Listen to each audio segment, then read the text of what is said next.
Hello बच्चों, आज हमारे सामने हमारा जो पाठ था संविधान निर्माण, उसका अंतिम भाग बचा है, जिसको हम देखें संस्थाओं का स्वरूप। पाठ का जो हेडिंग है वो है संस्थाओं का स्वरूप। संविधान सिर्फ मूल्यों और दर्शन का बयान भर नहीं है, जैसा कि हमने पहले ही जिक्र किया है कि संविधान इन मूल्यों को संस्थागत रूप देने की कोशिश है। जिसे हम भारत का संविधान कहते हैं, उसका अधिकांश हिस्सा इन्हीं व्यवस्थाओं को तय करने वाला है। यह एक बहुत लंबा है और विस्तृत दस्तावेज है। जो भारत का संविधान है, दुनिया का लगभग बड़ा संविधान है, इसलिए समय समय पर इसे नया रूप देने के लिए इसमें बदलाव की भी ज़रूरत पड़ती रहती है। और समय समय पर अब तक हम देखें, आज़ादी की बात से लेके बहुत सारे संशोधन लगभग 100 के आसपास हो चुके हैं। भारतीय संविधान के निर्माताओं को लगा कि इसे लोगों की भावनाओं के अनुरूप चलना चाहिए और समाज में हो रहे बदलावों से दूर नहीं रहना चाहिए।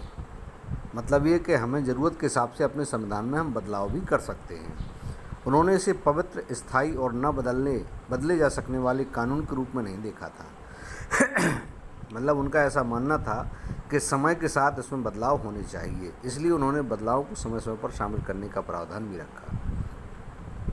इन बदलावों को हम संविधान संशोधन कहते हैं। संविधान ने संस्थागत व्यवस्थाओं को बड़ी कानूनी भाषा में दर्ज किया। अगर आप संविधान को पहली बार पढ़ें तो इसे समझना मुश्किल लगेगा, फिर भी संस्थाओं के बुनियादी स्वरूप को समझना बहुत मुश्किल नहीं है। किसी भी संविधान की तरह भारतीय संविधान भी वे नियम बताता है जिनके अनुसार शासकों का चुनाव किया जाएगा, जिनमें स्पष्ट लिखा है कि किसके पास कितनी शक्ति होगी और कौन किस बारे में फैसला लेगा। साथ ही संविधान नागरिकों को यह स्पष्ट अधिकार देकर सरकार के लिए लक्ष्मण रेखा तय करता है कि सरकार इससे आगे नहीं बढ़ सकती। माने संविधान ने नागरिकों को भी पर्याप्त अधिकार दिए हैं।